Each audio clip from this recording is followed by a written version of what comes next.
आप देख रहे हैं लाइव इंडिया हर पल। बिहार विधानसभा चुनाव 2025 की रणभेरी बजते ही राजनीतिक बयानबाजी ने जोर पकड़ लिया है। केंद्रीय मंत्री और एलजेपी रामविलास पासवान के राष्ट्रीय अध्यक्ष चिराग पासवान ने महागठबंधन के घोषणा पत्र पर कहा, जब आपको सरकार में आना ही नहीं है तो झूठ बोलने से क्या जाता है। अभी तो इन्होंने परिवार में एक सरकारी नौकरी की बात की, झूठ बोलने पर आ जाए तो हर एक व्यक्ति को सरकारी नौकरी देने का वादा कर देंगे। झूठ बोलने में ये इतने माहिर हैं, सबको पता है कि ये संभव नहीं है। चिराग पासवान का यह बयान बिहार की सियासी गलियारों में हलचल मचा रहा है, खासकर तब जब महागठबंधन ने हाल ही में अपना घोषणा पत्र जारी करते हुए विकास, रोजगार और सामाजिक न्याय पर जोर दिया। दिक्कत तो यही है ना कि जब आपको सरकार में आना ही नहीं है, जब आपको अपने वादों को पूरा करने की जिम्मेदारी ही नहीं है, उस बात का एहसास ही नहीं है, तो झूठ बोलने में क्या जाता है। अभी तो इन्होंने शुक्र कीजिए कि परिवार में एक सरकारी नौकरी बोली है। झूठ बोलने पर अगर ये लोग आ जाएं तो हर एक व्यक्ति को सरकारी नौकरी बोल देंगे कि 14 करोड़ बिहारियों को हम लोग सरकारी नौकरी दे देंगे। झूठ बोलने में ये लोग इतने माहिर हैं। बहरहाल ये जितनी बातें हैं प्रैक्टिकल, अगर आप इसको दृष्टि से नहीं देखिएगा, और मैं मानता हूं कि बिहार की जनता, बिहारियों में इतना बुद्धि, इतना विवेक होता है कि उनको हर चीज के, हर पक्ष के, हर पहलू की जानकारी उनको होती है। आज की तारीख में हम लोग को जाके कहीं पे बताने की जरूरत नहीं पड़ रही है किसी भी बिहारी को कि भैया कहां से दीजिएगा, पैसा कहां से आएगा आपके पास, राजस्व कहां से अर्जित कीजिएगा, ये किसी को बताने की जरूरत नहीं है।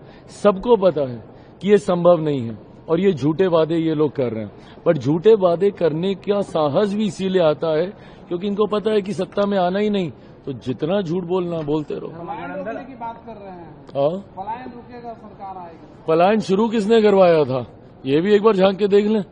90 का वो दशक था ना, इन्हीं का ही शासनकाल था, इन्हीं के परिवार के सदस्य मुख्यमंत्री थे जिस वक्त पलायन शुरू हुआ। तो अगर पलायन रोकने की अगर इनको इतनी चिंता है तो इनको वो दशक भी याद करना चाहिए जिसकी वजह से पलायन चरम सीमा पे गया था। और आज भी जिस तरीके से ये लोग हुड़दंग मचाते हैं, क्या ये जंगल राज की छाया नहीं दिखाई देती है।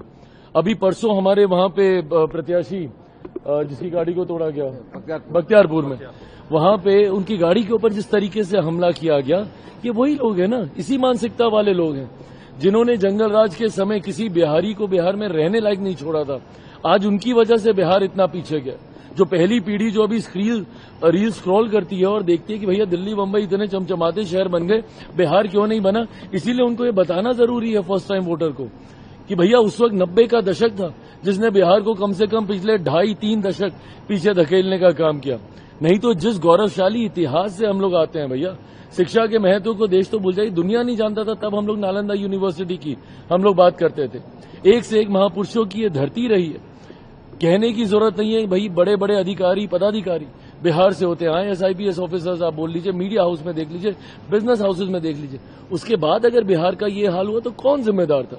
यही लोग जिम्मेदार थे। सर, महागठबंधन आरोप लगा रहा है कि एनडीए में मुस्लिम चीजों को दरकिनार किया गया। कौन आरोप लगा रहा है?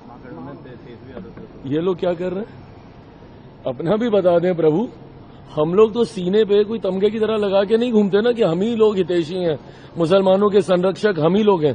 भैया हम तो सबका साथ, सबका विकास, सबका विश्वास, सबके प्रयास की बात करते हैं। मैं अपनी बात करूं तो मैं बिहार फर्स्ट, बिहारी फर्स्ट की बात करता हूं। मैं 14 करोड़ बिहारियों की बात करता हूं। मैं अपर कास्ट बिहारी की नहीं, मैं पिछड़ा बिहारी की नहीं, मैं दलित बिहारी की नहीं, मैं हिंदू बिहारी, मुस्लिम बिहारी की बात नहीं करता हूं। मैं 14 करोड़ बिहारियों की बात करता हूं। सीने पे तमगे की तरह कौन लगा के घूमते हैं ये? तो जब उप मुख्यमंत्री की घोषणा करने की बारी आई तो क्या किया आपने? और मुसलमानों को कब तक प्रभु डरा डरा के एनडीए में जाइएगा तो ये हो जाएगा, मोदी आएंगे तो वो हो जाएगा, कब तक डराइएगा? आज नहीं तो कल मुसलमान जागेंगे और समझेंगे कि भैया क्या किया आप लोगों ने। सच्चर कमेटी की रिपोर्ट सबसे बड़ा आईना है इन लोगों के लिए। इनके रहते हुए मुसलमानों के हालात देश और प्रदेश में क्या थे, ये सच्चर कमेटी की रिपोर्ट बताती है। तो ऐसे में ये चिंता ना करें कि हम लोग क्या कर रहे हैं मुसलमानों के साथ। आप लोग उनके तथाकथित स्वघोषित संरक्षक बन के फिर रहे हैं। आप लोगों ने क्या किया उनके लिए ये तो बताइए।